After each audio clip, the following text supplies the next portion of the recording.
on. Let's have a bit of fun till I downfall. My love, if you feel like I do right now, don't say you're on the run to the other side. My love, you say you wanna try, but you never do. Sugar, there's a reason why we lose.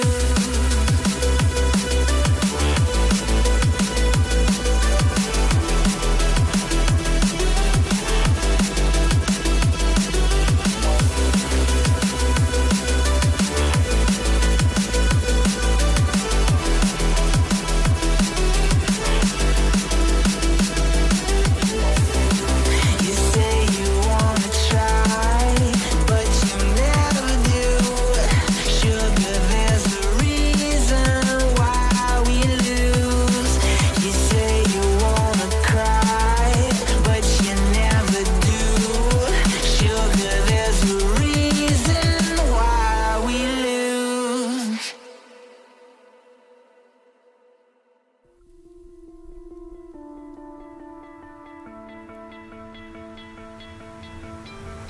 You stole my heart of gold after my silver soul. Can you dig any deeper now? Hey, so I'm chilling in my trans tape. I'm not Nikki, but today I wanted to do a makeup tutorial so bad, but I just am not feeling well. My depression's pretty bad, specifically for life reasons. I'm stressed out about money, and also I went through a breakup. I will be fine. I'm just still in the middle of processing all of that, and this is my first weekend alone. This is my first actual day off where I don't have to do anything since it happened. So I've been feeling the feels. But today I thought, instead of doing the makeup that just felt, the thought of having to take off a full face of makeup, I was like, I can't do it. So I thought I would instead film a few clips of me working out, which was not the best. I did not have the best workout. Gonna say it right now. I am to the point where I can do like 3 body weight pull-ups on a good day, but today was not a good day. I was only able to crank out 2 at a time, and I had to take a lot of rest breaks and stuff while I worked out, and yet I still feel like I might get hives at the same time because I was very distressed while working out. But it's not going to be the best example. I'm probably going to also try to download some other clips that I've taken of me working out and include them as well. On other days, today was pull day, but I would really like to also show off my headstand progress because that's been super fun. But I wanted to talk about my evolving relationship with exercise as someone who is using exercise as a part of my transition and gender affirmation, but also someone who has struggled with anorexia specifically. And also someone who, grew up with a big narrative of, I grew up in the 2000s mostly. I was born in 96.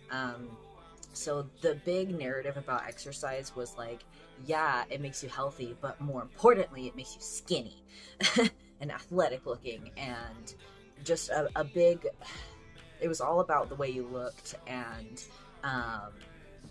there was so much like self-hatred and stuff involved in the narrative around it. So yeah, now I'm someone who's getting close to 30, and especially once I got my eating disorder taken care of again, and I felt like hopefully I'm leaving it behind for good this time, I wanted to develop a healthy relationship with exercise so that I can be as healthy as possible, because I am very able-bodied and capable of exercising without it, causing issues for me. So making that a priority is definitely something that can help improve my quality of life and help me live longer, especially as I get into my 30s. I'll be 27 this year. I will quickly go over my workout routine. If you're curious, I do a push-pull leg split. I only do legs once a week. I actually switched around and did legs twice a week, a couple weeks in a row, and honestly my legs kind of blew up, so I am considering like finding a way to incorporate legs more often, because I do love the idea of having big meaty quads. But we'll see. I've mostly been concerned about building up my upper body, typical trans guy things. Yeah, I do push pull leg, rest, push pull, rest typically. I am probably going to be looking at changing my routine and stuff soon, because it's about time for me too, honestly. And I definitely feel like I've hit a major plateau, but I'm going through a lot of emotional stuff right now, so I feel like it's okay to just kind of like maintain before I worry about really trying to increase things. So what I do, first off, I just started off with yoga. I got into yoga because I really wanted to be able to do the splits, and as you will see, I still can't do the splits. I still practice them all the time, still can't do them, probably because I'm not doing the right stretches and stuff for them, but I still practice them and make tiny little incremental improvements occasionally. But I got into yoga first, and then I found that I actually really enjoyed the ones that were hard. So when I first started getting fit again, for reference, I had developed anorexia again for the second time in my life, lost a bunch of weight, both fat and muscle, and was very small, and I was limber and I was active, but not very strong. And so I had built the fat back up, but not much muscle. And I would shake and tremble violently in down dog when I started being active again, but I found that I really liked it. I liked to push myself, so I developed a routine of doing strength yoga 3 or 4 days a week, and then just like a flexibility focused day, and that's an exercise routine. Like, that's an exercise routine. That's enough for a lot of people. And I enjoyed it, but eventually I found that I really liked pushing myself, and I got into calisthenics next, and I forgot her name, I'll try to insert it. I got into calisthenics, and then eventually I decided I really wanted to build some muscle, so I decided to, and I felt like I couldn't do a whole lot more with calisthenics. With my skill level and my strength, I felt like I needed something to help push me to be a little bit stronger, because I still incorporate calisthenics into my workouts. But anyways, that's kind of what developed my routine. So by the time I started calisthenics, I was already active 5 days a week. And then I started testosterone, and that's when I decided to buy some weights. So I just bought 10-pound dumbbells and found a YouTuber that did dumbbell workouts that I liked. I do Tiff and Dan, or Tiff X Dan. I don't know who Tiff is. I never see her, but I see Dan all the time. And I'm sure like his workouts aren't perfect. I'm sure there's some like, like junk volume in it. There's definitely junk volume in his workouts. There's definitely probably some that are not optimal movements. But listen, here's the dealio. Most of us do not need to work out perfect. Most of us just need to develop a habit of being active because we care about ourselves, not because we're trying to look a certain way, not because we're trying to copy a bodybuilder on Instagram, but because we want to feel good. Yeah, and the thing is that all these bodybuilders giving really specific advice, a lot of that's only going to make difference if you are intermediate to advanced. If you're still in your first year or two of training, which I still am, I haven't even hit a year yet. I don't know when I will. It'll be late this year when I hit a year. No, yeah. I'm still in my first 6 months, I think. I think I started just a little bit before T, so I might have hit 6 months. It's pretty good progress. What the hell? I did build decent muscle actually before I even started calisthenics. Just doing the yoga consistently, my body was like, oh thank god, I finally have some stimulus to put some muscle back on after not having any for a while. Nutrition wise, so I waited a full year of eating disorder recovery for the most part, and I did choose to calculate where my macros were at when I started to lift specifically, because I had suspicion they were not where they should be, and I was correct. I was under eating slightly, definitely not enough to build my body up to a higher weight, regardless of whether muscle or fat. So I chose to do a little bit more of like it was a lean bulk. I did a pretty lean bulk, And then since then, I got up to a certain point, and then I was like, cool, I think I'm okay gaining from here, but I'm not gonna push it super fast because my body's already going through a lot of changes and I don't want to overwhelm my brain. So I gained like 10 pounds on a lean bulk, and then since then, I've gained like another 5 just through some musculature changes and also just life changes and stuff. And yeah, so I've gained about 15 pounds since I've started testosterone, which is pretty standard. A lot of people will gain that much in both muscle and fat, even if they don't work out. I will say, if you're gonna start T, I would recommend working out because you've got a literal like cheat that you're taking, so you can really make amazing gains, and you will gain some muscle most likely even if you don't work out. Your body will still convert some to muscle, but you can do a lot as a trans masculine person or non-binary person taking testosterone if you choose to.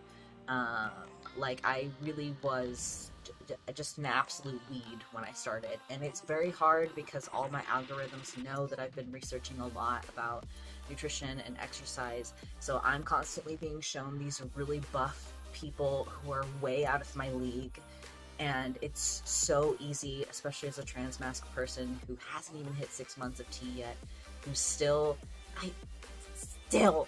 these past 5 pounds, where have they gone? My hips. My fucking hips, of course it did.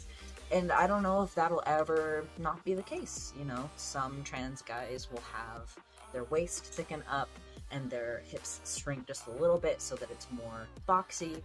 Some guys never will. We shall see.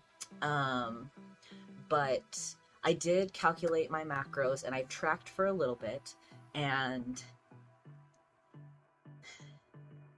I found it encouraging for a couple weeks because I noticed that if I ate less, my workouts weren't as good. Of course they weren't. That's how it goes. That's why cutting sucks.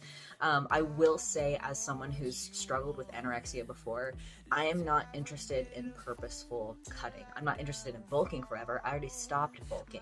I'm just kind of in a place where, like, I want to gain muscle, so if I want to eat a little bit extra, that's fine, especially if it's good choices. And I only mean, I still struggle with, like, categorizing food as good and bad and healthy, unhealthy, but I let myself eat any of it. It's just, like, I have goals, so I want at least the majority of my food to meet those goals. Yeah.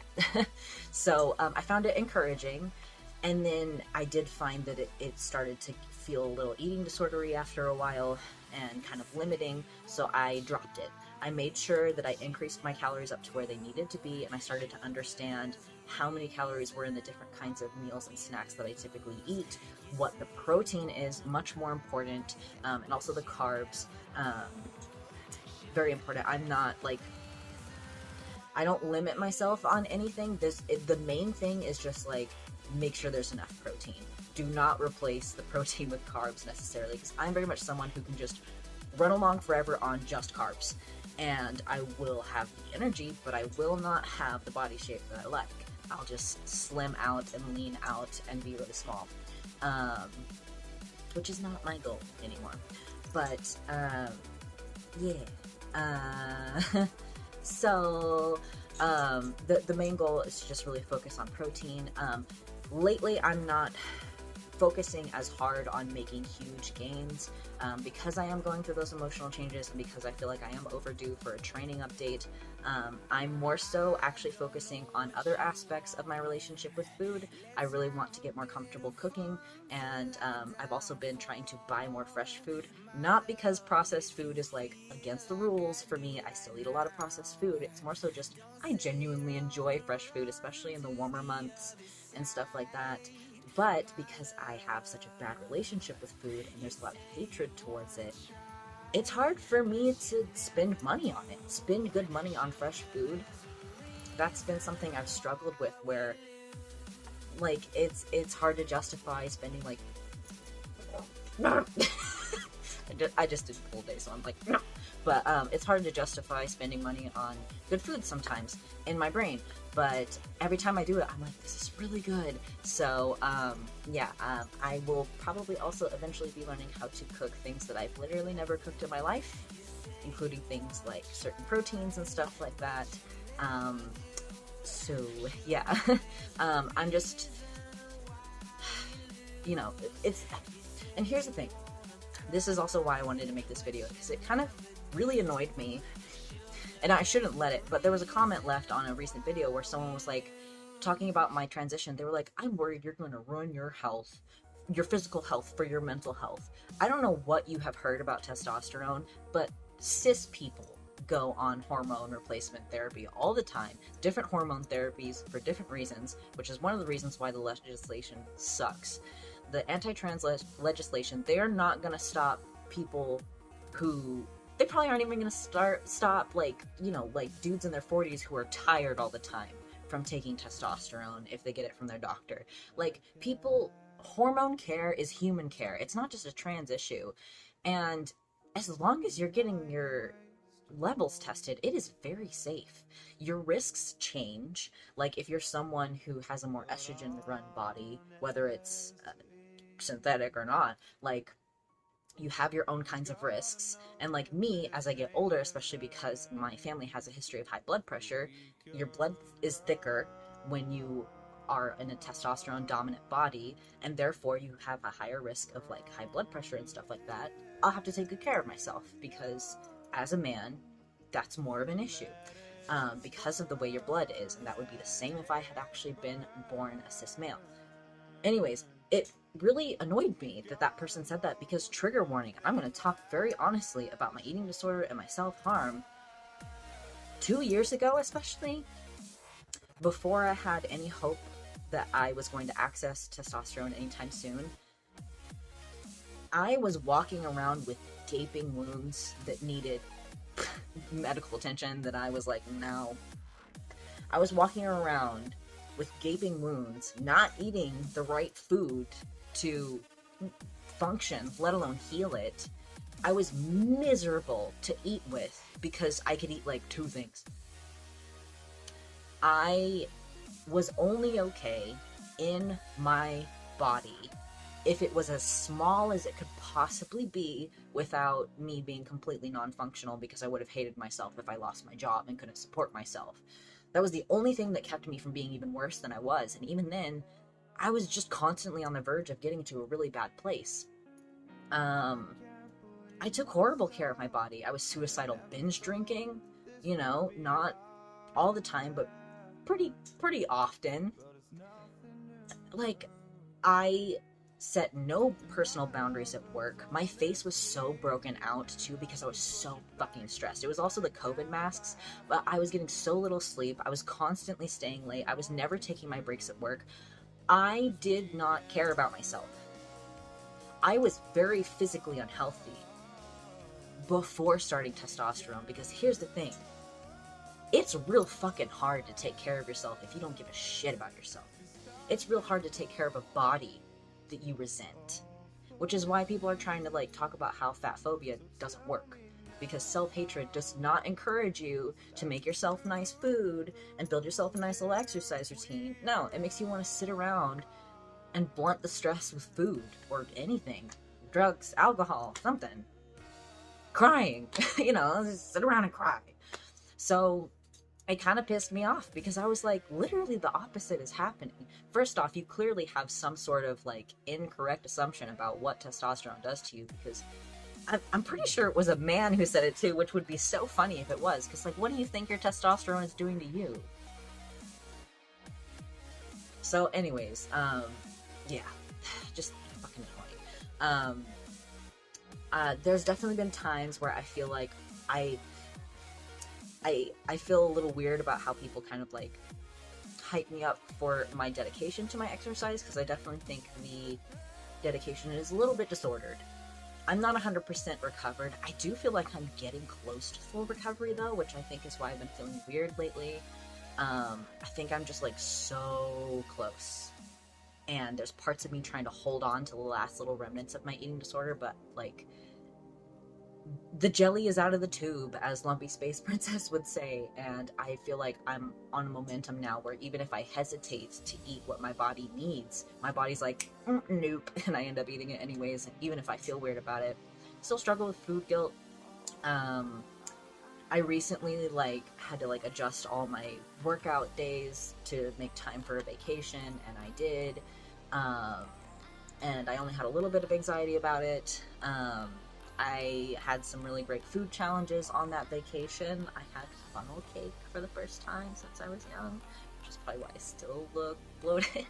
I'm definitely not the fittest that I have been. I feel like around 2 months ago, I was kind of peaking, and now I'm a little bit not, but at the same time, my overall, I had a really great sculpted shape 2 months ago, but there's random little things my traps are finally moving and stuff and coming in, and generally I think my shoulders are just still broadening out from testosterone specifically, and of course my workouts are supplementing that.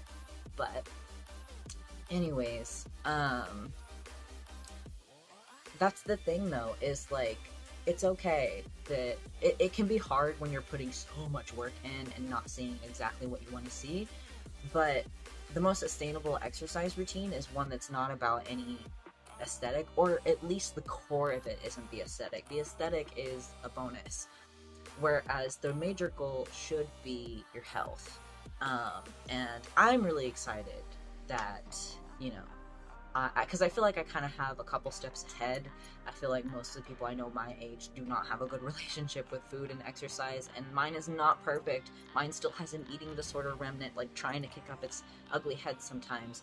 But I feel like I just kind of have a couple steps ahead where that's something I won't have to worry about as much, because I feel like a lot of us are gonna hit our mid-30s and have to panic and change a bunch of things about our lives, which is totally fine. But it's just nice to feel a little bit ahead. The only supplements I take are creatine after I work out. This is going to be a little bit delayed, but still getting exercise hives occasionally, but I know how to handle them. I think I'm good this time for once. I think I might be clear. But I've kept them from being really bad, and I will be talking to my doctor about what the hell that's about. I think it has something to do with my skin condition, so that's great.